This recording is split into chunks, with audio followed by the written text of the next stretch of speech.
redes sociales. Recibe, Señor, toda nuestra adoración a través de la música, de la oración.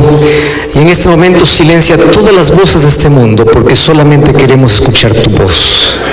Y que tu palabra pueda caer en aquel terreno fértil, en aquel que produce frutos y frutos para la eternidad.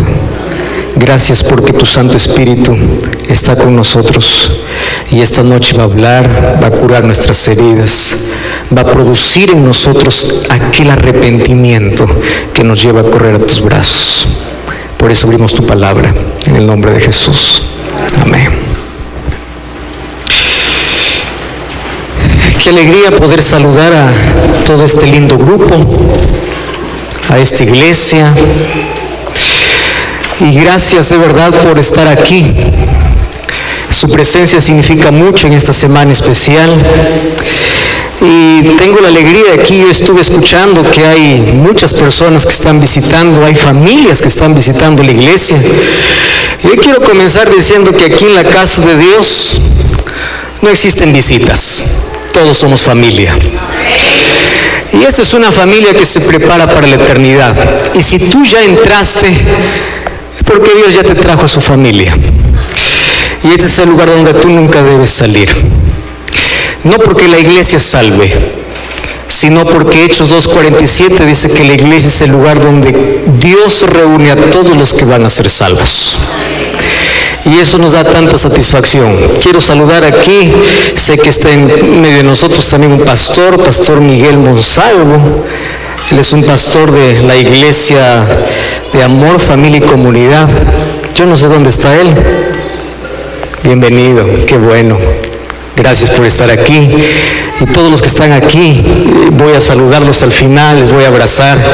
Vale la pena este tiempo invertido para Dios.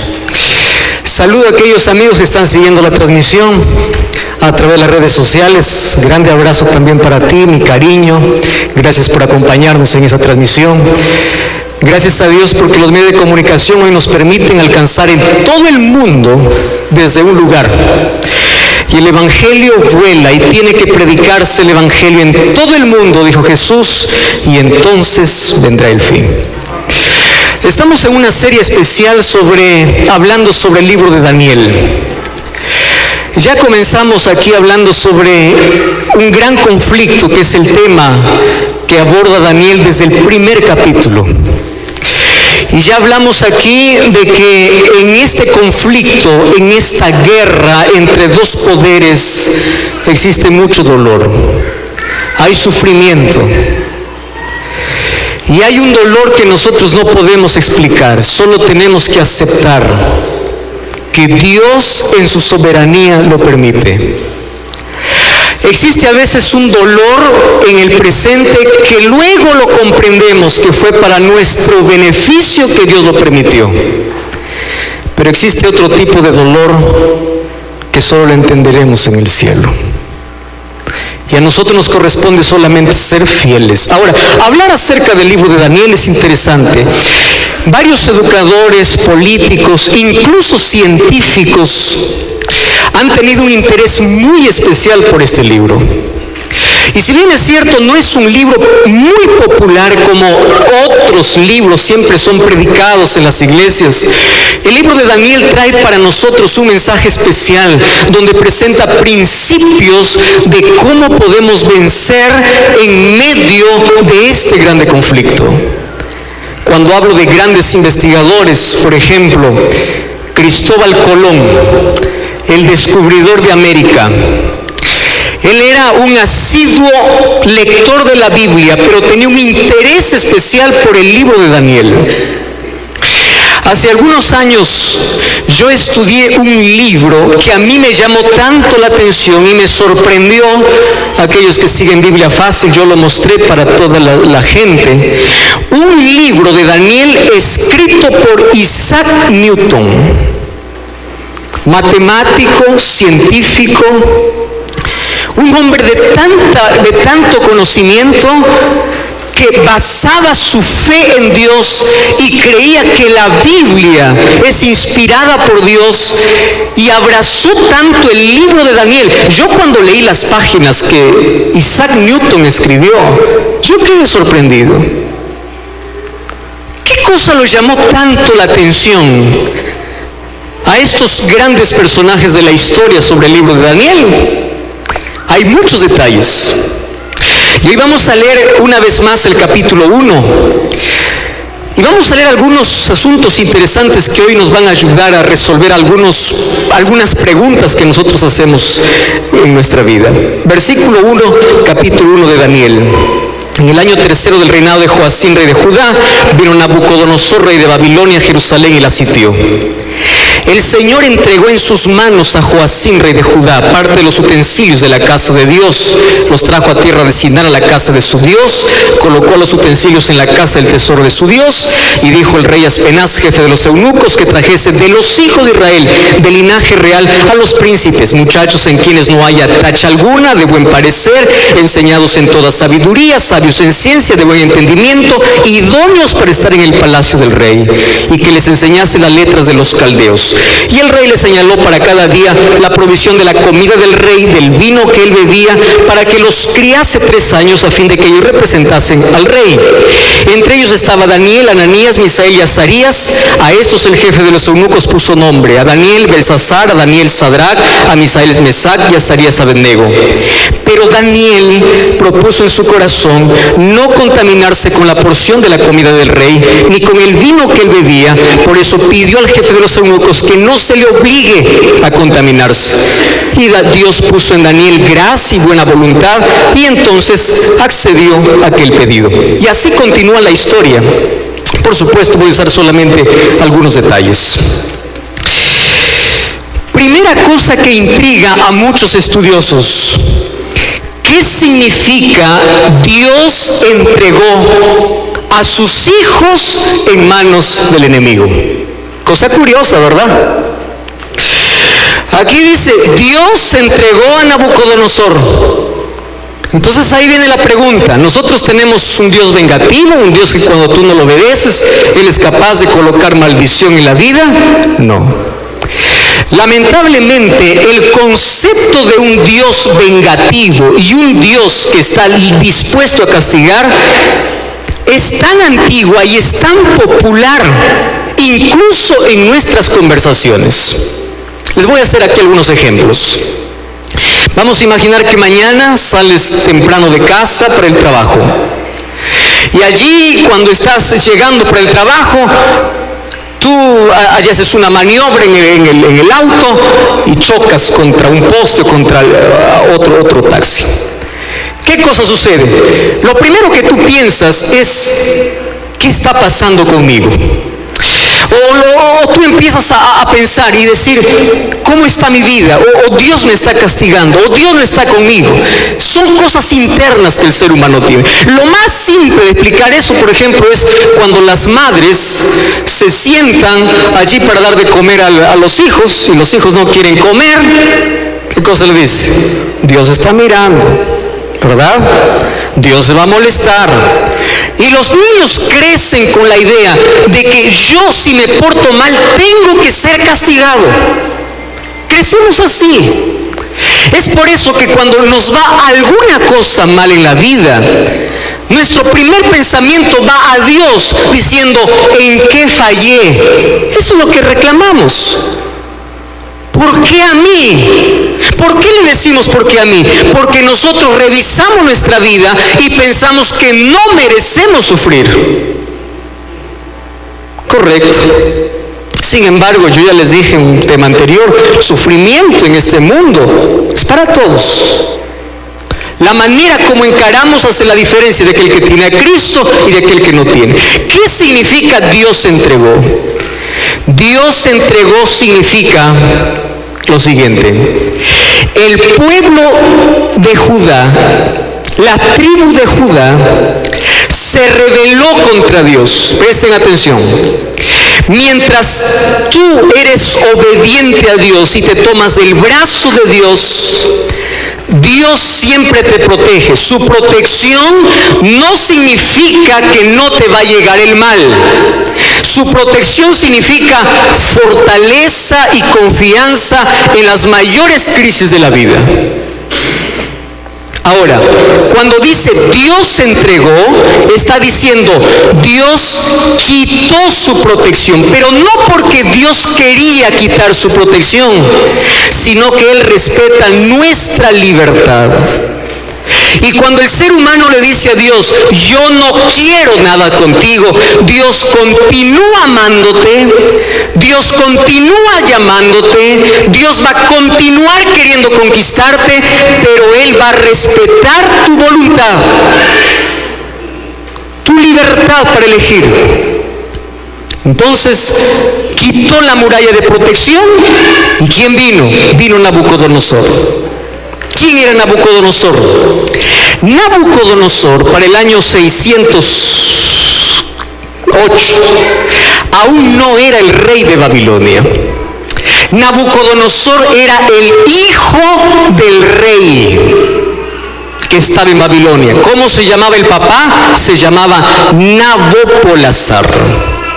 Un día Nabopolassar le encarga a su hijo una misión y le dice, tengo ciudades en Egipto que están rebelándose contra mí, porque una costumbre antigua era subyugar a varias ciudades, y cuando estos se rebelaban o le provocaban, estos reyes se iban enfurecidos y destruían la ciudad. Entonces ahí Egipto se rebeló, Nabucodonosor tomó su ejército, fue para Egipto, y allí en la batalla de Carquemish en Egipto venció a los egipcios. Solo que cuando estaba regresando para Babilonia, en medio del camino encontró a Judá. Y Judá también se estaba sublevando contra Nabucodonosor o contra Nabopolassar. Entonces Nabucodonosor dice, yo me voy a ahorrar el trabajo de volver de Babilonia. Ya que está en el camino, vamos a conquistar de una vez. Y entraron, sitiaron allí a la ciudad de Judá. Y cuando ellos están allí destruyendo la ciudad de Judá, viene la noticia para Nabucodonosor y le dice, tu padre murió. Y una de las cosas que él tenía miedo es que alguien le quite el trono. ¿Qué cosa hizo? Dejó la conquista y dijo, tráiganme solo muchachos buenos. Estas son las características. Y Nabucodonosor se fue para que nadie pueda quitarle el trono. Mientras, porque su padre ya falleció. Y desde allí comienza la historia del libro de Daniel.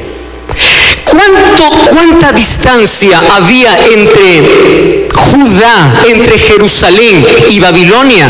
Habían aproximadamente 1600 kilómetros. Ahora, ¿ustedes imaginan cómo llevaban a los cautivos aquellos reyes que conquistaban? No era en auto, de paso que no había, ¿verdad? Caminando, amarrados. La historia cuenta que algunos eran más crueles, que hacían un agujero en la nariz y colocaban una argolla. Allí los amarraban a una soga y los tiraban, caminando por aquel desierto los kilómetros que fuesen necesarios. No tenemos registro que eso sucedió con Daniel, pero era la costumbre, la manera como ellos llevaban allí a los cautivos. Yo quiero que te pongas a imaginar conmigo un momento, 1600 kilómetros a pie. ¿Cuántos pensamientos pueden pasar por tu cabeza? En tu mente, imagínate que tú hubieses sido Daniel. ¿Qué hubieses hecho? ¿Te hubieses rebelado contra Dios? ¿Hubieses maldecido a Dios? ¿Hubieses abandonado la fe? ¿Qué hubieses hecho en esa situación? Mas Daniel, los 1600 kilómetros de sudor, de sangre, él siguió cada paso que daba en dirección a Babilonia. Él siguió confiando en ese Dios, porque fe es confiar aun cuando no entienda por qué me suceden ciertas cosas. Y él llegó allá para Babilonia. Y cuando llegó para Babilonia, Satanás tenía un plan, así como tiene para cada uno de los que están aquí. Satanás tiene un plan destructor, un plan que a él no le gusta fallar, a él no le gusta perder, un plan bien elaborado. Bien elaborado. Entonces Satanás, durante todo ese trayecto, esto no dice la Biblia, esto solamente es para imaginar, trató de colocar duda en el corazón de un muchacho de 18 años. Daniel tenía aproximadamente esa edad, 17 a 18 años. Duda, duda y duda. Y el diablo, cuando sabe de que tú no caes en una de sus trampas, él tiene 5 más. Y allí Satanás y todos los demonios estaban esperando en Babilonia para poder destruir la fe, no solo de Daniel, sino de 4. El blanco del diablo era: vamos a sacar a 4, vamos a hacer caer a 4. A mí no me importa el resto, esos 4, ¿por qué? Esos 4 son fieles, esos 4 son íntegros. El diablo no está preocupado en toda la humanidad. El diablo está preocupado en aquel que se aferra a Dios, en aquel que se coloca de parte de Dios. Desde el momento que te colocas como su enemigo, Satanás coloca la mayor fuerza, el mayor poder. Pero tú no debes temer, porque quien está contigo es más poderoso.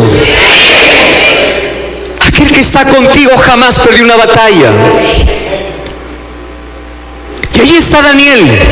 Y cuando llega, Satanás a través de Nabucodonosor ya tiene un plan elaborado. De esta Daniel no sale. Queridos, ahora llega la historia. Imagínate, yo no sé si están amarrados. Llegan al palacio más grande que existía en todo ese mundo antiguo, el imperio babilónico. Palacio enorme.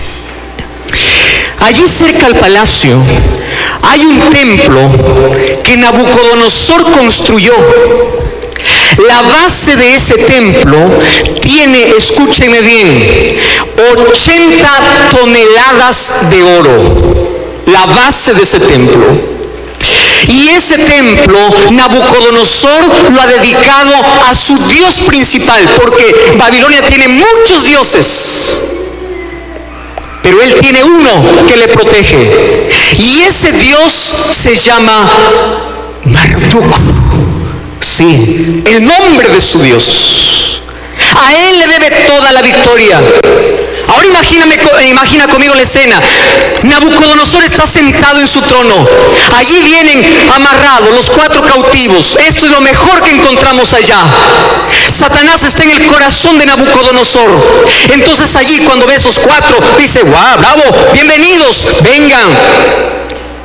Tú sabes que antes, cada vez que los reyes conquistaban, ellos hacían una fiesta en honor a todos sus dioses.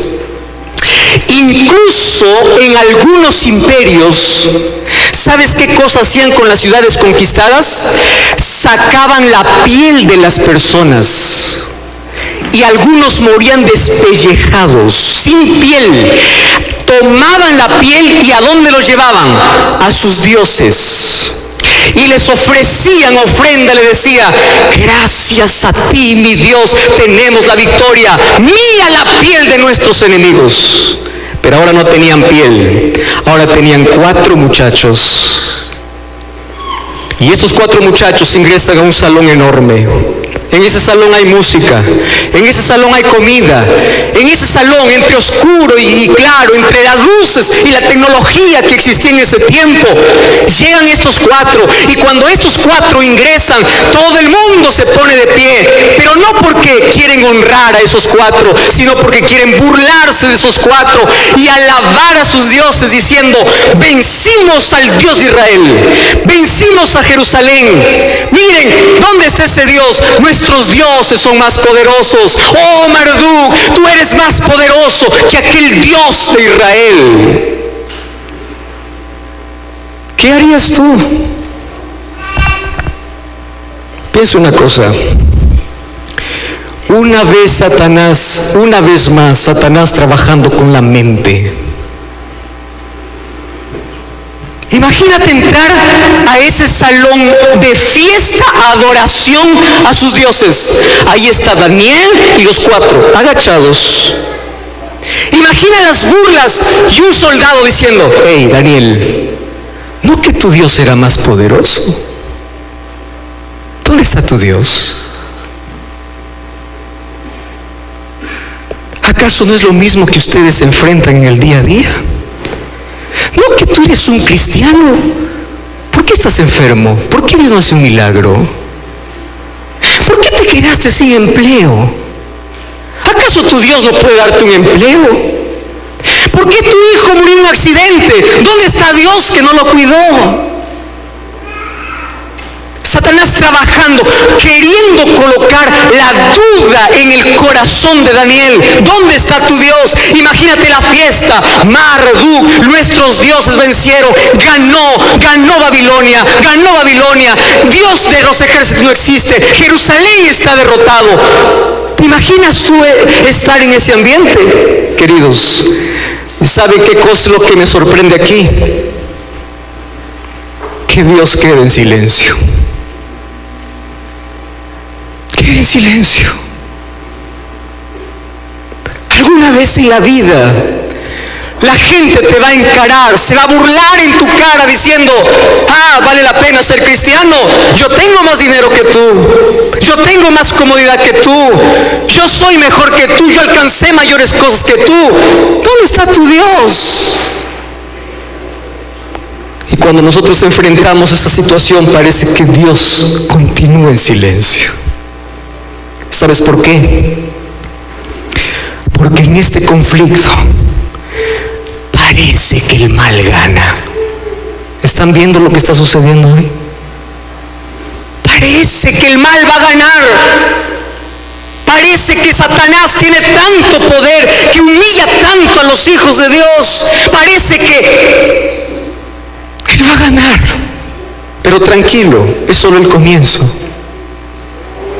Al final se va a ver quién realmente gana este conflicto. Y ahí están estos 4 muchachos humillados. Y ahora Satanás se coloca en Nabucodonosor y le hace pasar por 3 situaciones que esta noche yo quiero que tú puedas comprender, porque Satanás continúa usando la misma estrategia para sacarte del camino que tú has elegido. 3 estrategias. Primero, el primer ataque de Satanás, primero es con la mente. ¿Qué cosa hizo el jefe de los eunucos? Hizo lo siguiente: a partir de hoy, ustedes ya no tendrán más el mismo nombre.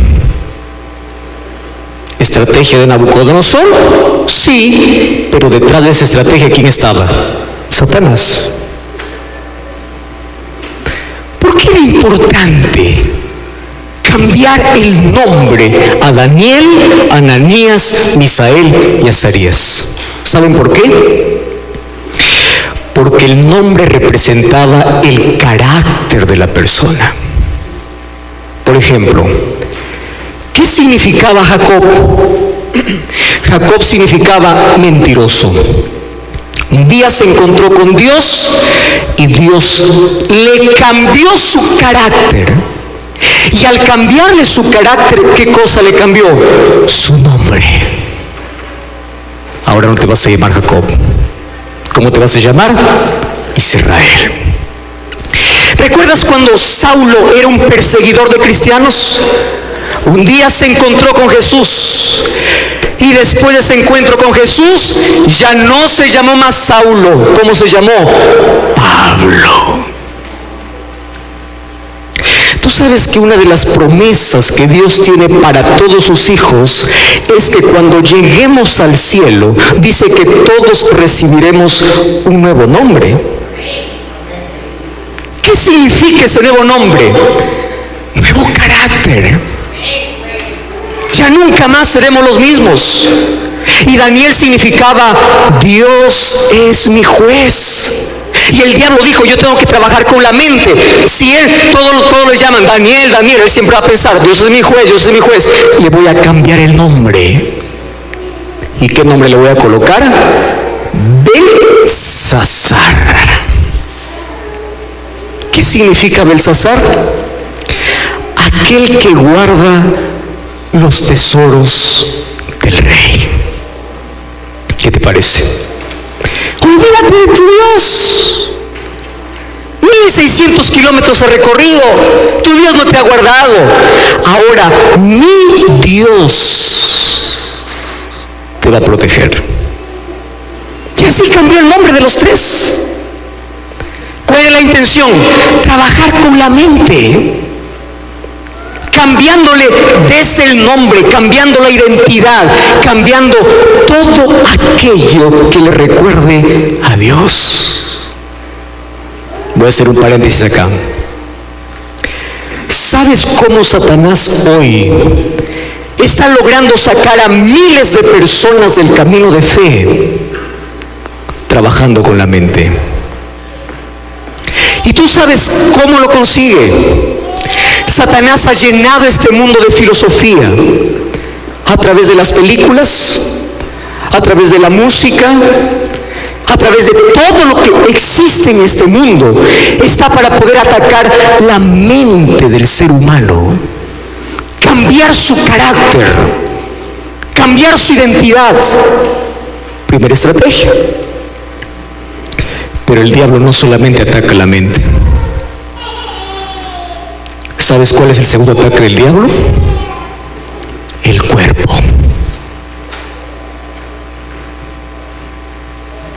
Es por eso que cada día van a aparecer más productos refinados. Cada vez va a aparecer más comida artificial en lugar de comida natural. Porque quiere que el ser humano sufra. ¿Cuál fue la segunda prueba que allí Nabucodonosor colocó? Mira, dice, tú vas a comer lo que come el rey. ¿Qué cosa es lo que comía el rey? La Biblia dice, ¿qué cosa había en la mesa? Vino. ¿Qué cosa había en la mesa? Todo tipo de carnes. Presten atención aquí. Nosotros somos en gran parte lo que comemos. Te explico así. Todo lo que tú comas se convierte en sangre. ¿Correcto? Y al convertirse en sangre, tú puedes nublar tu mente. Y Dios se comunica con el ser humano a través de su palabra y a través de tu mente. Y lo que quiere Satanás es destruir tu mente. ¿Cómo lo hace? Incluso mediante aquello que comes. Y gracias a Dios que en ese contexto aparece una sola palabra que cambia toda la historia en la vida de Daniel. ¿Sabes cuál es esa palabra? Daniel propuso en su corazón ser fiel a Dios. Una palabra puede cambiar toda tu historia. Una sola palabra. ¿Cuál es la palabra? Propuso. ¿Qué significa proponer? Proponer significa decidir. Una decisión puede cambiar la historia de tu vida. Una sola decisión. Piensa conmigo una cosa. Satanás llegó para Daniel y para sus amigos para cambiar su mente, cambiar su cuerpo, para destruir su fe. Pero él no lo pudo, por una sencilla razón: decisión. ¿Tú sabes qué cosa es lo que nos diferencia a los seres humanos de los animales? Es que nosotros podemos decidir. Y es por eso que la Biblia está lleno de decisiones. Decide hoy. Escoge hoy. Y una sola decisión puede cambiar para siempre. Daniel propuso en su corazón ser fiel a Dios, aún en las peores circunstancias de la vida. Y sabes que esta noche